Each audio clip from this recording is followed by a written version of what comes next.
Hello guys, welcome to my channel Shilpa পবিত্র। তো সবাই কেমন আছো? আশা করি সবাই অনেক অনেক ভালো আছো। আর আজকে সন্ধ্যাবেলা আবার একটা নতুন ব্লগ নিয়ে তোমাদের সামনে হাজির হয়েছি। এখন বাজে সন্ধ্যে 7টা, আর এখন দেখো পুরো প্রিপারেশন শুরু হয়ে গেছে। এখানে দিদি গ্রেডারে গ্রেড করে নিচ্ছে আদা রসুন, আর মা ওইদিকে ময়দা মাখছিল। আর আমাদের আজকে দেখো পুরো সন্ধেটা আজকে পুরো চিকেনের ওপরেই হবে আর কি। তো তাই জন্য দেখো এখানে মা ময়দা মেখে নিচ্ছে, আর ওইদিকে দিদি গ্রেটারে করে সব কিছু গ্রেট করে নিচ্ছে। তো এখানে দেখো দিদি ছোট ছোট করে পেঁয়াজ কেটে নিচ্ছে, আর আজকে হবে চিকেন দিয়ে মোমো বানাবো, আর হবে চিকেনের মানে কষা মাংস হবে। আর এখানে দেখো মা ময়দাটা মাখানো হয়ে গেছে, ময়দার ডো তৈরি করা হয়ে গেছে। আর এবার হচ্ছে ওটাকে ছোট ছোট করে লেচি কাটবো। তো আমার দিদিকে তোমরা সবাই দেখে নাও।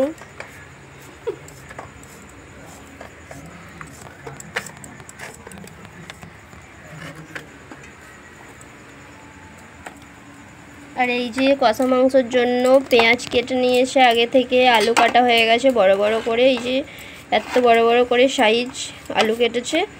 আর এই যে আদা কাটা আছে, এখানে রসুনও ছাড়ানো হয়ে গেছে। তো চলো এবার হাতে হাতে আমিও একটু করে দেব। টমেটো বাকিছে। দেখো দু রকমের মাংস এই যে কিমা করে নিয়ে এসছে একদম দোকান থেকেই। এটা হচ্ছে মোমোর জন্য, আর এই যে এখানে আর একটা আছে প্যাকেট, এই প্যাকেটটাতে আছে মানে বড় বড় করে কাটা। তো এটা হচ্ছে কষা মাংসের জন্য। আগে আমি এটা ধুয়ে নেব কিমাটা।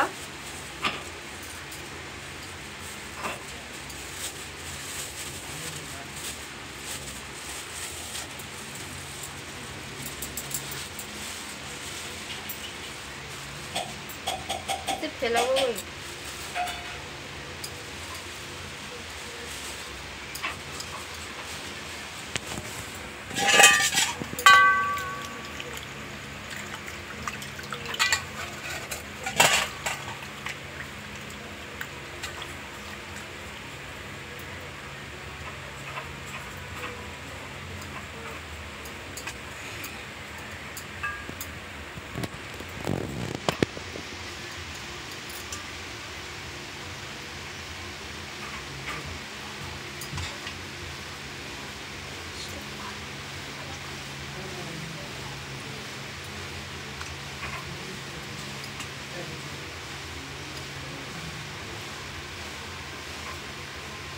বড় সাইজের হয়ে গেছে না,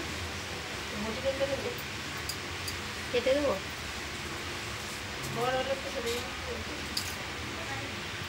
তো এগুলো একটু বড় সাইজের হয়ে গেছে, এগুলোকে আমি এখন বটি দিয়ে কাটবো ছোট ছোট করে।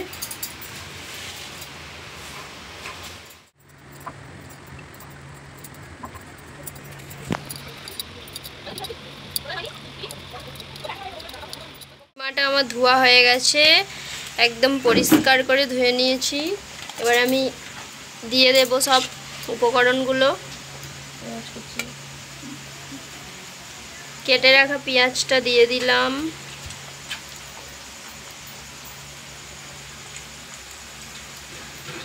করবে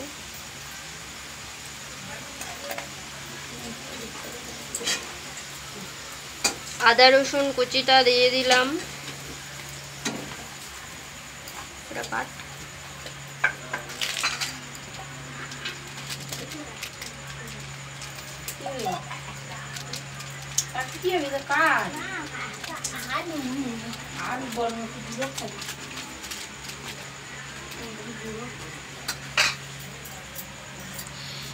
এবার দেয়া হচ্ছে মরিচ গুঁড়ো,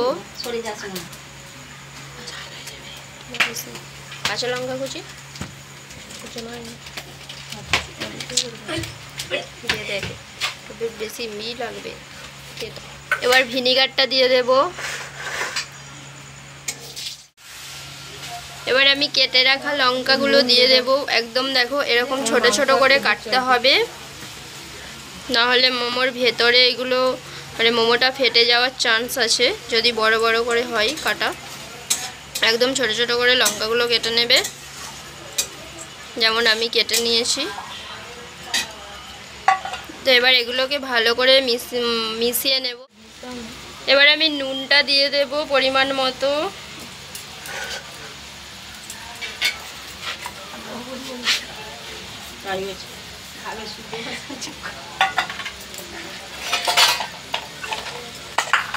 সব কিছু দেওয়া হয়ে গেছে। এবার আমি এইগুলোকে সবগুলোকে ভালো করে মিক্স করে নেব, দিয়ে কিছুক্ষণ রেখে দেব।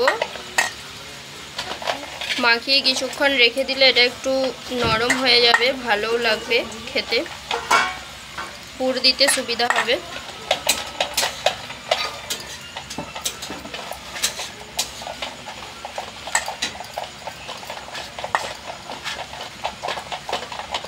সব কিছু মিক্সড করে নিয়েছি, দিয়ে এবার আমি এটা কিছুক্ষণের জন্য চাপা দিয়ে রেখে দেব, যাতে সব কিছু ভালো করে একদম মাংসের মধ্যে ঢুকে যায় মশলাগুলো।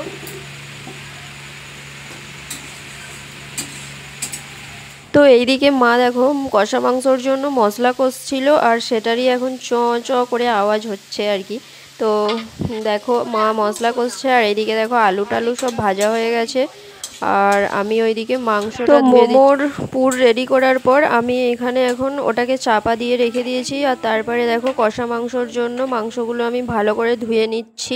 তো মাংসগুলোকে ভালো করে ধুয়ে রেখে দিয়েছিলাম, আর তারপরেই মা দেখো ধুয়ে রাখা মাংসগুলো কষার মশলা কষানোর উপর দিয়ে দিচ্ছে আর কি। তো এবারে এটাকে ভালো করে কষিয়ে নেবে।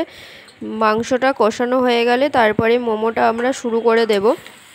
তো তোমরা কিন্তু ভিডিওটা শেষ পর্যন্ত দেখো আমি কিভাবে মোমো বানিয়েছিলাম, আর তোমরাও চাইলে এইভাবে বানাতে পারো।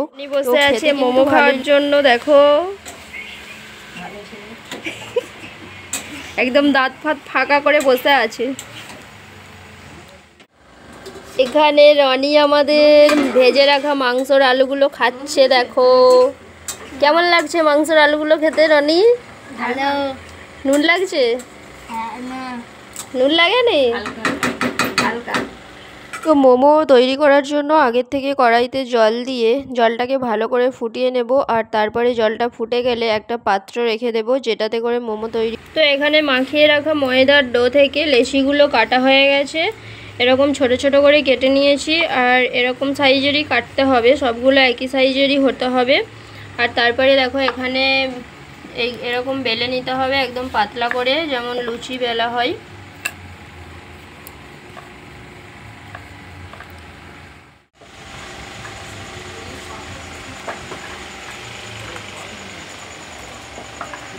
এবার আমি এই যে এতটা করে পুর দিয়ে দেব, যেমন সাইজ বেলা হবে যত বড় বড় করে তার সেরকম মতো পুর দেওয়া হবে এর মধ্যে।